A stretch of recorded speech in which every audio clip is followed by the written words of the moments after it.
Coaches, today before we get started, I want to thank our sponsor, CoachPad.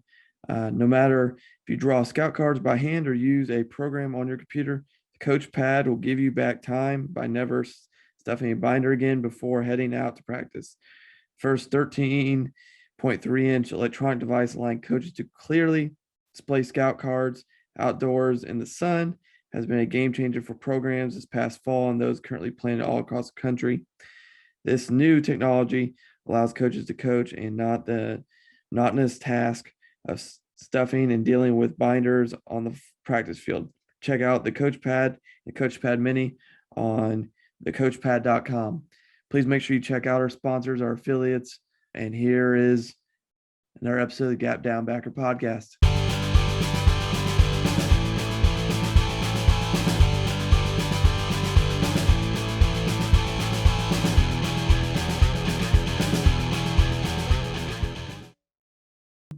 Welcome back to another episode of the Gap Down Backer podcast. Today we have the head football coach at Andrews High School in South Carolina, Coach Scott Durham. Coach, how are you doing? Good. How are you doing? I'm doing pretty good. I appreciate getting you on. You've been recommended me by two different people. Coach was kind enough to get on pretty quickly for us. For people who might not know you or not know anything about South Carolina football, how did you end up as the head football coach at Andrews? Well, I've kind of bounced all over the state of South Carolina, coached in several small schools in the area between Columbia and Charlotte, and ultimately wanted to be a head coach. Knew that if I was going to be a head coach, I needed to get into a bigger school. Sent out some resumes. One of the schools that had an opening was Goose Creek High School, which is just outside of Charleston. And the head coach at Goose Creek was a guy named Chuck Reedy. And Chuck Reedy was the offensive coordinator at Clemson in the late 1980s, which I grew up about 20 miles from Clemson and practically spent my childhood in Death Valley. So knowing who he was, it was an opportunity that I couldn't pass up. He had been obviously the offensive coordinator there. He'd been offensive coordinator at Baylor. He'd been the head coach at Baylor following Grant Taft. Ended up in South Carolina, got out of coaching in college and decided he wanted to coach high school basically to get retirement because he bought all his retirement out when he left Clemson.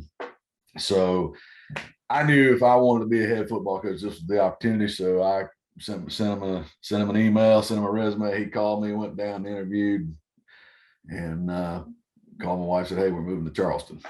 And so spent 9 years there.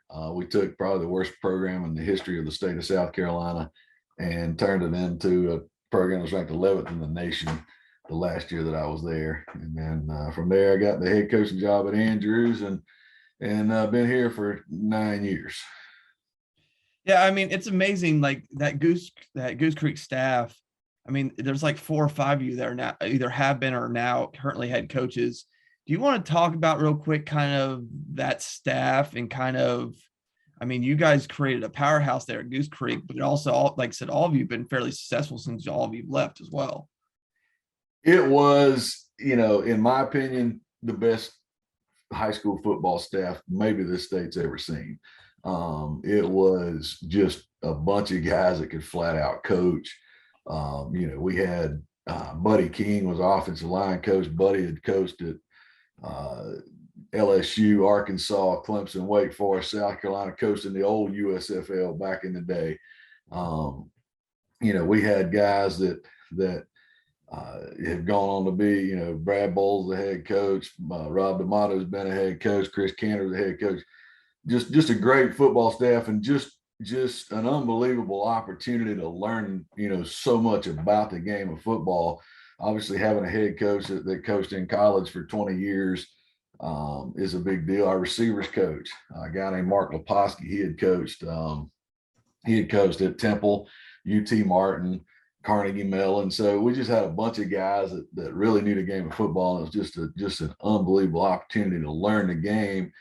And we all learned from each other. And the other thing that we all really got along well. It was a really fun group to be around, just a fun time in my life. And then the opportunity, obviously, like I said, we took the worst, Goose Creek was, I think Coach Reedy inherited a 21 game losing streak.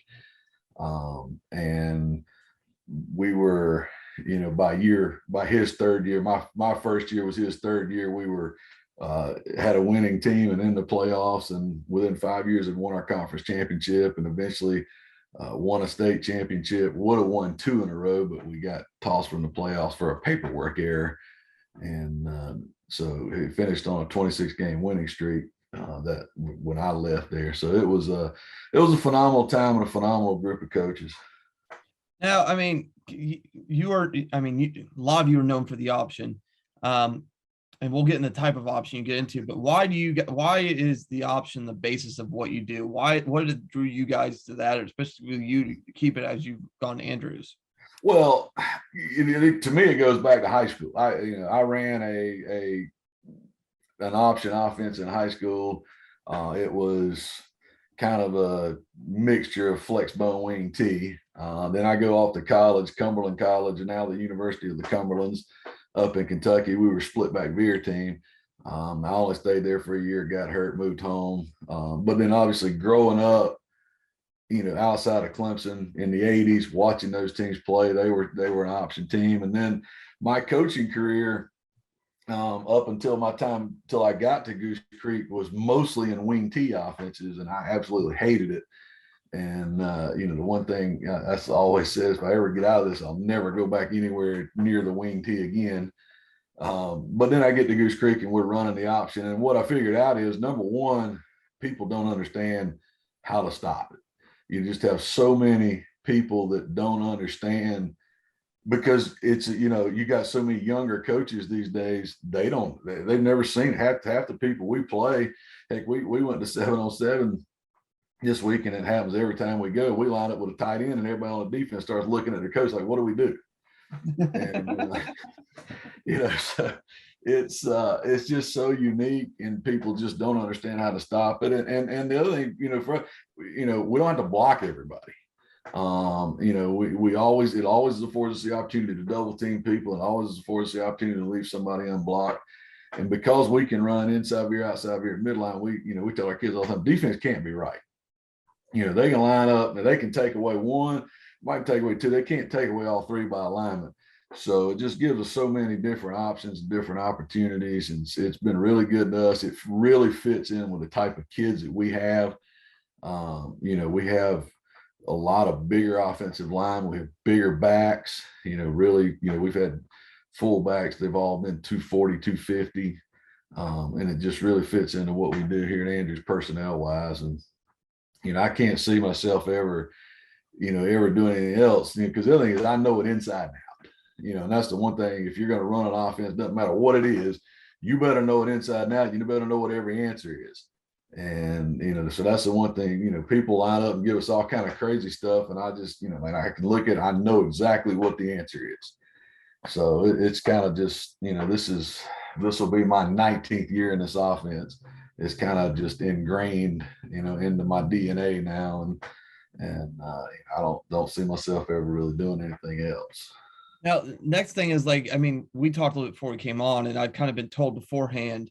When I say triple option, people automatically assume flex bone like that immediately. Right. And that's not really the type of triple that you guys run. It's still triple, but formationally, you're more of an I formation triple team. Why the I instead of the flex? What does that give you that maybe the flex doesn't, or why is that your personal preference? I know some of it goes back to the Clemson stuff that we talked about before we came on, but why is that your preference? Well, it gives us the opportunity to also be a heavy gap scheme team. We run a lot of counter and a lot of power.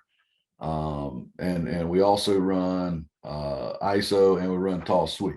And, we've gone into games where, one of our county rivals, first year, their head coach was there. He had been at a school that we played at Goose Creek. And so he came in and they did something. I don't even remember what it was, but the solution was, I think we ran ISO 27 times that night. And he was like, after the game, he was like, wow, he goes, I never thought that would be your answer. And so it just affords more opportunities. The flex bone. I mean, you obviously you have some things out of that. The other thing is playing with a tight end, because I think the best play in football is outside Veer. And so that the being an I team, we play with at least one, sometimes two tight ends, and still gives us an opportunity to kind of spread people wide, with having two receivers on the field most of the time. And then we can, it gives us a great play action game as well. Okay.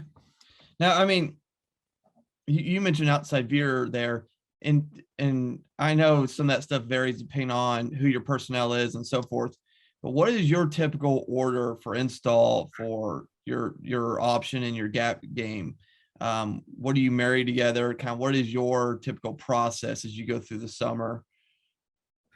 We always start in the spring. We start with inside Veer, because inside Veer is kind of that's where everything's based off of that. But it's also, for the quarterback, it's the most difficult in terms of footwork. So we always start there, and we typically pair inside Veer with ISO, because we're looking for a shade 5 look to run that to. Or if we're playing a 50 team, obviously a 0 and a 4-4-I or 5. But that's going to be, so we pair those two together, and then we go to outside Veer. And people think I'm crazy when I say this, but the outside Veer is paired with toss sweep, because what happens is you get a lot of teams, we're running outside Veer to the tight end, we're reading, a 6, a 9, whatever it may be. A lot of teams' solution is to put a 7 in there. Okay. That's going to make it all right. Well, fine. We're just going to log that 7 and run toss sweep. Or they play a 6 and just slam him inside. Same thing. We're just going to let our tight end wash that 6 down, and we're going to run toss sweep outside of him. So we pair those two things together, and then we go to midline as the last one. And then once we get all that in, then we start adding, our traps, power, counter, that sort of stuff. Okay. Now, I mean, I know you've worked with quarterbacks, and you're big. I mean, quarterbacks, especially in that kind of offense, the footwork is paramount, and I don't think people understand that. Is how big is the footwork difference between inside and outside Veer, truly, for people who don't know the option game real well? It's pretty significant, a difference. We have a set of drills that we do every day. It's just something I came up with on the fly 19 years ago, that my first ball at Goose Creek, and we just do them. We do them every day. Our quarterbacks know, they by the time they've been doing it 5 or 6 years, they absolutely hate it, but they know they're going to do it every day. And the one thing I can tell them is, when I get a kid, in the 7th grade that spring or whatever, and we're out there working on that footwork, and he's totally lost, has no idea what to do. One of the older kids will say, just stay with it, and eventually it'll be second nature. And so the inside Veer is tough, because now, most teams step back, reach deep. We're more of a like a split back Veer team, in that we're very flat. We want that initial quarterback step to be very flat. We don't want to gain any depth at all. I tell them, if you can go forward, because we want everything happening in the line of scrimmage. We really want to put the guy we're reading in a bind and make him have to make a decision early, and it be well defined.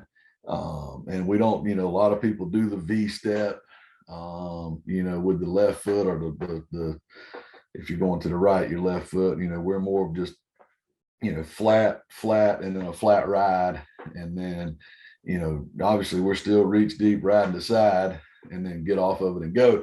Outside Veer, we're more it's just 3 steps downhill, get to the mesh point and sit down. And it's so much easier on a quarterback. But our outside Veer is very difficult on our fullbacks, because most teams that run outside Veer run a straight line. Inside Veer, whatever your landmark is, inside foot of the guard, crack of the guards, butt, outside foot, whatever it is. Inside Veer is a straight line. Outside Veer, most teams run a straight line. We do not. We arc our fullback, and we want him to be square to the line of scrimmage at the mesh point. Yeah. So it's a lot more difficult for the fullback, than it is for the quarterbacks. But we have some drills where we just work the two of them, just working on their first steps, and then get them to the mesh point and all that. So, it's one of those things. It's a lot different, but it's it is what it is. We spend a lot of time on it, and our guys know that that's what we're doing. We're not spending a bunch of time throwing the ball. We're not worrying about screens and all that mess. This is what we're going to invest our time in, and this is how we're going to win football games.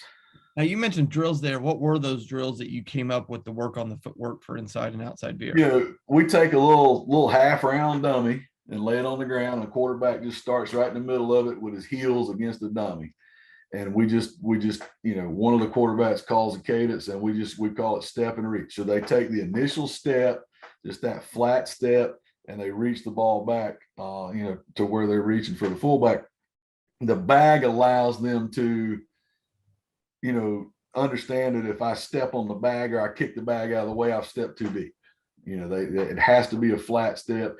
It also, and I tell them, look at your foot. If your foot gets outside the bag, in the end of the bag, then you make your steps too big, and you're going to force the fullback, off of his landmark.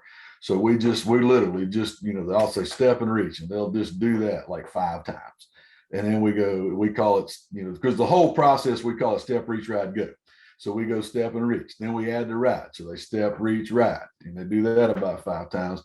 And then step, reach, ride, go. They're going to step, reach, ride, and then go, carry it on out to the point where they would pitch.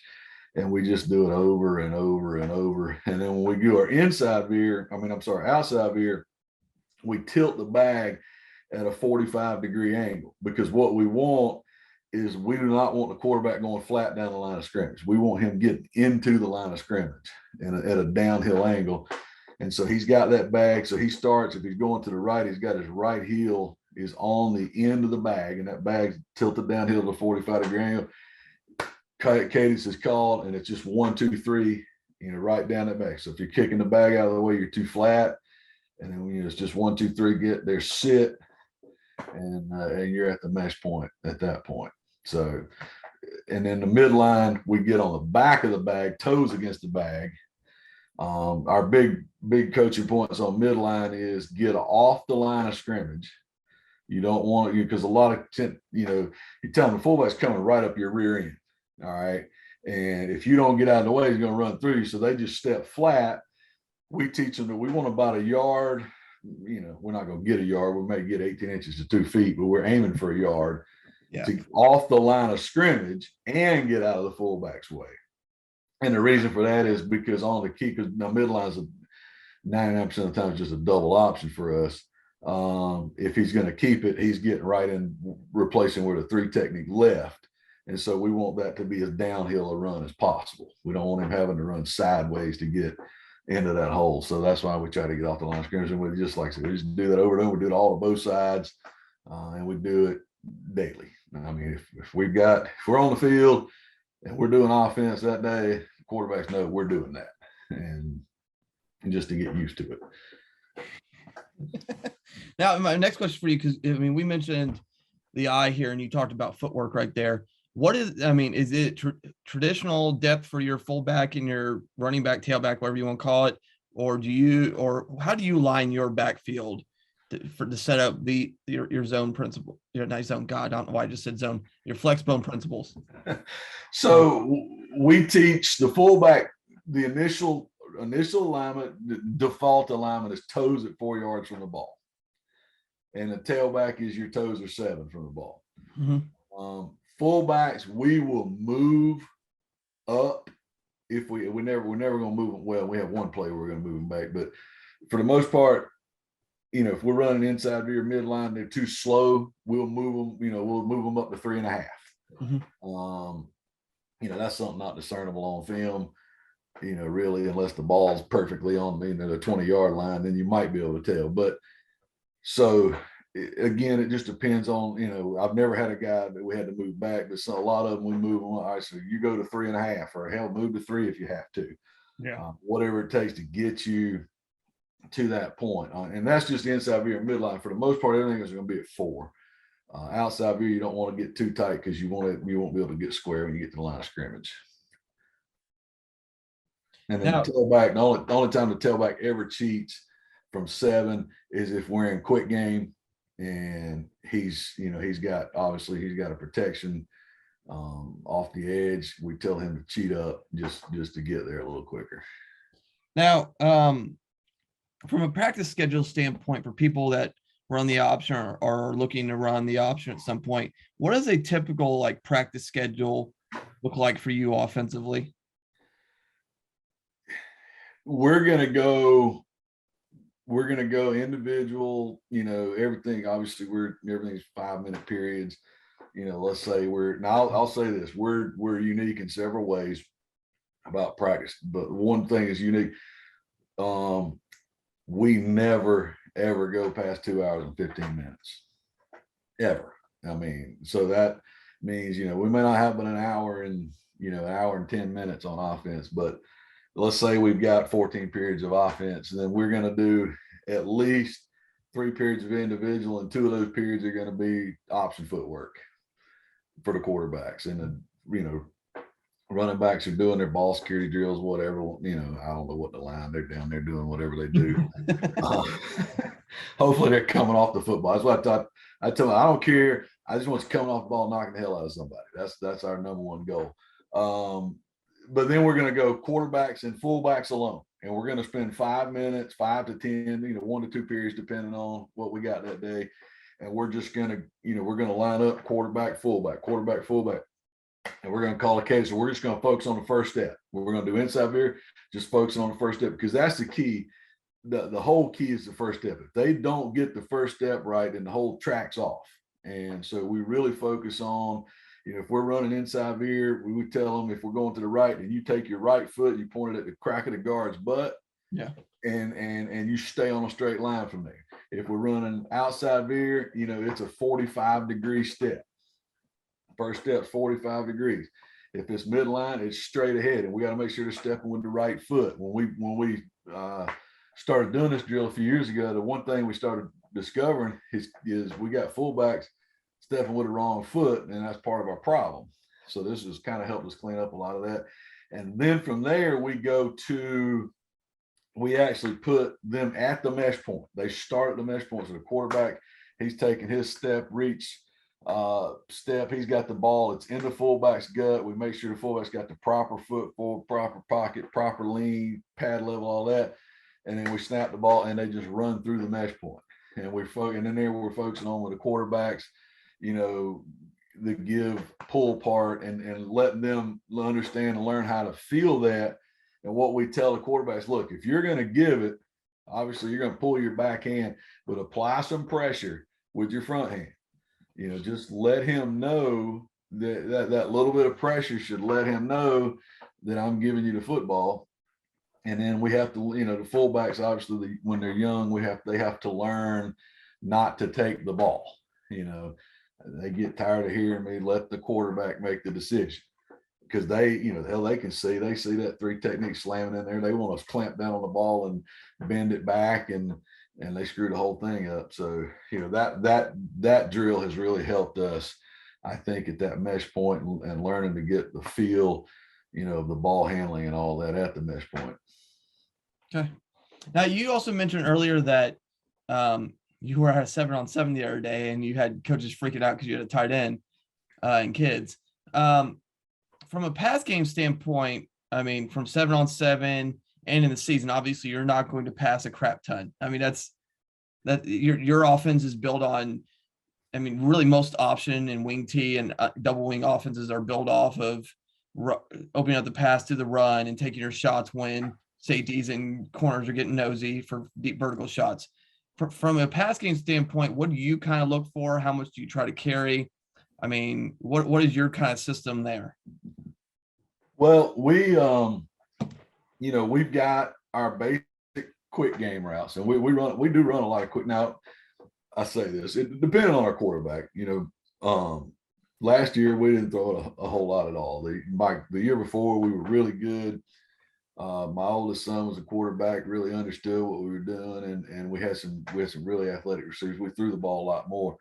But we have a quick game We run hitch, slant fade, out, bubble. We run fin route. We run, double slant a lot. And one thing, I was at a clinic, speaking at a clinic back in February, and we were just talking about run game stuff. And one of the other coaches that's in our was in our conference. They're dropping down to a different classification next year, but he said he asked me to talk about some of our passing game stuff. He said, because you guys throw the ball extremely well for a team that doesn't throw it very much. And so I, kind of took that as a compliment. But with a lot of quick games, if we're lining up and we're in pro right or left, and you're sitting there corners of 7-8 yards off, and you don't have anybody underneath it, we're gonna bang a hitch out there and hope our guy can make you miss a tackle or whatever. And if you're going to get up and press us, we get a ton of just 2-on-2. We run a lot of twins. We get a lot of just 2-on-2. So we've got some things that we run there, and then we sprint out a decent amount. Most of our quarterbacks are shorter kids, not really great pocket guys, and they're also usually good runners. So we like to get on the edge, and we tell them when we sprint out, if the rule on sprint outs is run if you can, throw if you have to. And so we run curl flat, smash, those types of things. Sometimes we'll just run a one-man route out of 2 tights with a flanker, and we'll just sprint out and run a whip route, 3rd and 7 or whatever. So we got that. And then we've got some play action stuff. Obviously one of the things that we run into against really good, well-coached teams is we're going to get 2 high safeties, and they're going to run that hash safety, whichever side we're going, they're going to run that guy to pitch to take away pitch, and they're going to squeeze and scrape. And so we've got to be able to combat this. Our answer for that is we go play action off the inside veer, boom, drop back, and we throw the post right over the head of where that safety just left. And we've got some other play action stuff, dig, curl, whatever that we do. We just, all that gets installed in the spring, when the first 3 days when we're not in pads, and all summer. Once we get into the season, we're 85% focused on run game option. And I tell our guys, all the summers when we're going to get our passing game stuff in. And we do 4 7-on-7s every June. We've got a school down near Goose Creek that we go down there, and it's just kind of it's not a real competitive setting. It's just, 10, 12 teams show up every day, every Thursday, trying to get better. And you'd be shocked, us just running quick game, sprint out, play action. We go up and down the field on people. It's really amazing.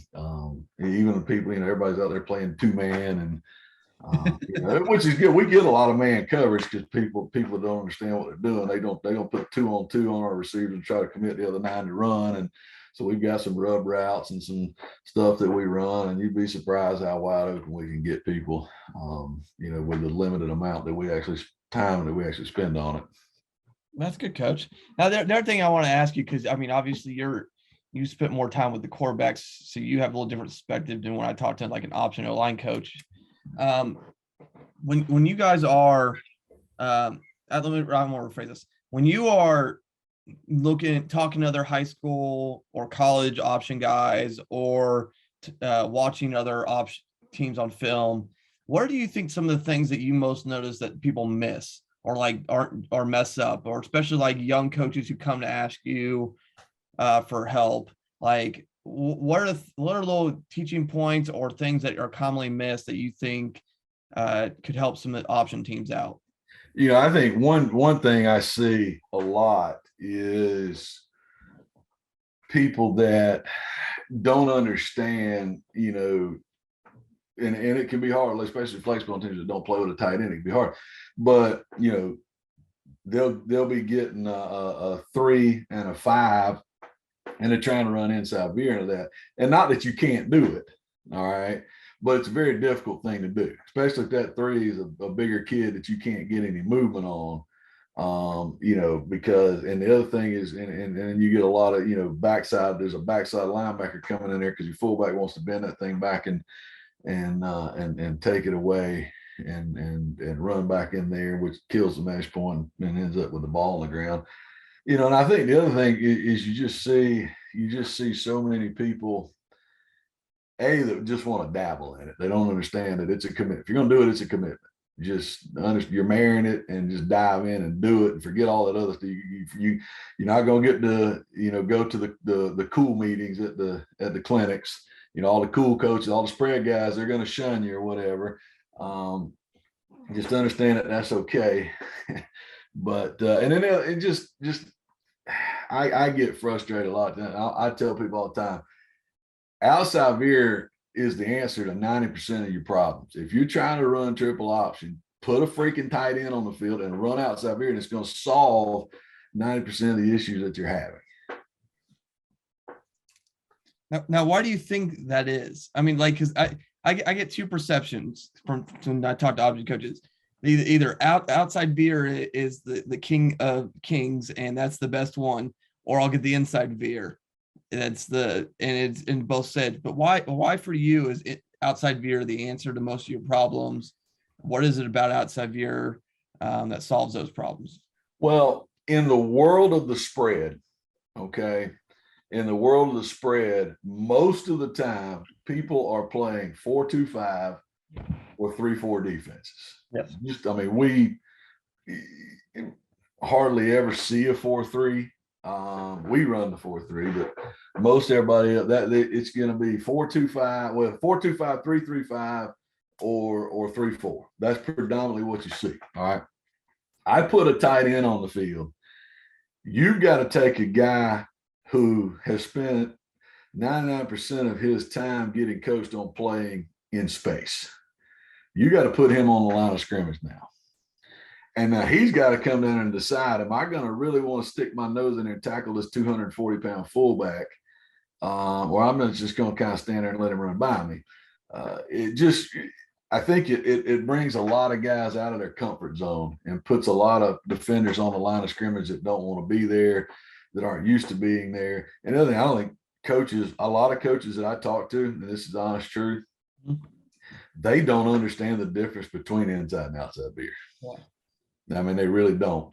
So they can't understand why, we're just ripping them. We've had games where we've called outside veer. I mean, we probably had in the 9 years that I've been here, and plus the 9 at Goose Creek, in those 18 years, we've probably had 80 games where we've called outside veer more than 30 times in a game. And it's just, people just don't, it's the solution, whatever they're doing. Everybody wants to think that the solution's in here, and that becomes the answer. I'll give you a great example. A few years ago, we're in the playoffs.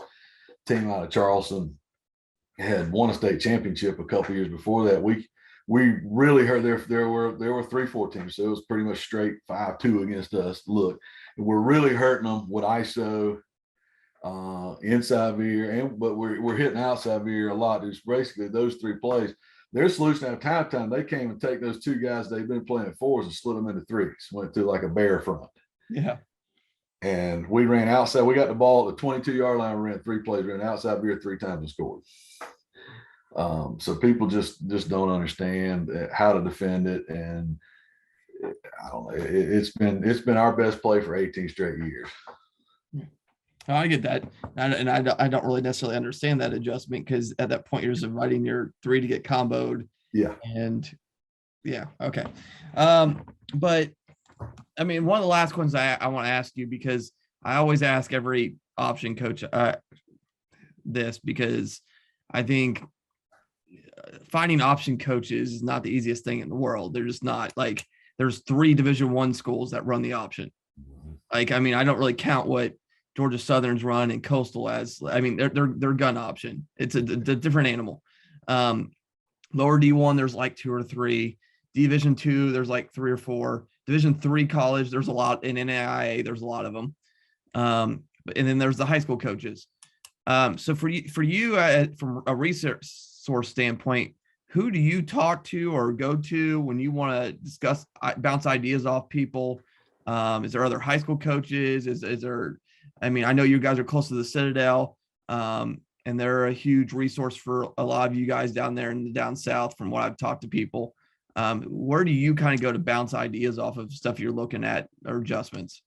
We honestly, YouTube. Yeah. I mean, not and I'm not talking about other coaches on YouTube. I go find old Clemson games from the 80s, Nebraska games from the 80s and 90s. Um, you know, the Citadel, I've never really spent a lot of time with those guys. I mean, like I said, we have some flex bone principles, but it's still vastly different. Yeah. And really, people ask me all the time. I was up at Clemson this spring for their spring clinic, and I had a coach come and say, "Coach, what are y'all doing offense?" I said, "We're what you might call a unicorn. We're under center, we're two backs, we're triple option." Oh wow, yeah, no, I don't see that very much. Yeah. So there's not a lot of for what we do. I don't really know of anybody else. There is one other school in our state I spent some time with back in the spring. They're going to what we did. But this guy, their head coach, had spent some time at Clemson as well during that time, so he's kind of familiar with it. But yeah, I go pull old game, and I just call my old boss and say, "Hey, what do you think about this?" And Yeah. he's my number one resource. He's I think he knows this stuff probably better than anybody. I know, like when I was at Goose Creek, it sounds arrogant, but it's true, really. Wofford had all. I don't think they do it anymore.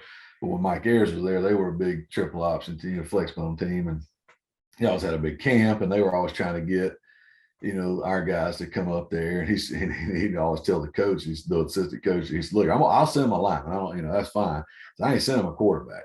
And he's like, why not? He said, because we know more about what we're doing than y'all do, and all y'all gonna do is screw him up. So he said, that was his, we know more about the option than y'all do. So I ain't gonna let y'all mess him up. But that he's the best. He's the best resource out there. And like I said, I've been at this for 18 years, and it's hard for anybody to throw something at me that I haven't seen before. Okay.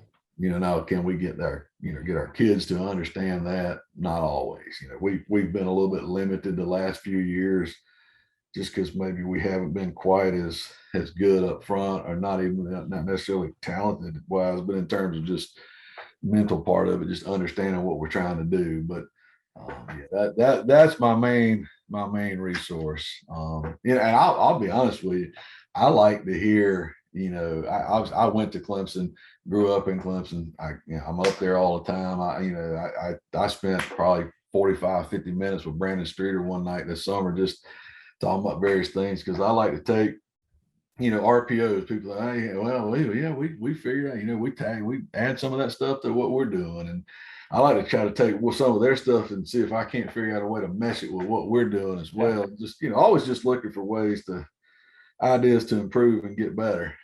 But yeah, the option stuff is pretty limited to where you can find resources. Well, Coach, I appreciate you coming on today. Coaches, give him a follow on Twitter. His Twitter handle will be in the bio of the video or the audio, whichever one you're looking at. Like, share, subscribe, all that lovely jazz. Look at our sponsor stuff through CoachPad. It's in the bio as well. Coach, I appreciate you coming on. And that's in our episode of the Gap Down Backer podcast. All right. Hey, I appreciate you having me.